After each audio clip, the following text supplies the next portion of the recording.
ఈ వీడియో చూడండి. ఇలాంటిది మన రాష్ట్రంలో చూడగలుగుతామా, మన 2 తెలుగు రాష్ట్రాల్లో అన్నటువంటి.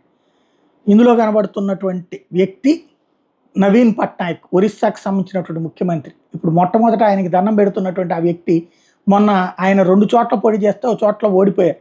ఆ ఓడగొట్టినటువంటి అభ్యర్థి, మీరేనా ఓడగొట్టింది నన్ను అన్నటువంటిది సరదాగా నవ్వుతూ ఆ తర్వాత ముఖ్యమంత్రికి నమస్కరించి, ముఖ్యమంత్రి కూడా వినమ్రంగా ఆయన రాగానే లేచి నిలబడి గౌరవం ఇచ్చి పంపించినటువంటి పరిస్థితి.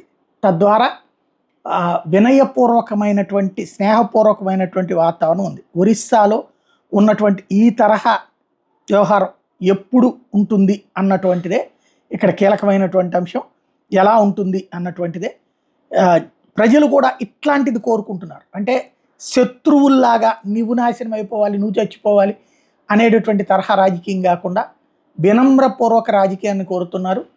ప్రస్తుతానికి ఆ విషయంలో ఒక పవన్ కళ్యాణ్ ప్రస్తుతం ఆయన మీద కొంత ఆశ ఉంది.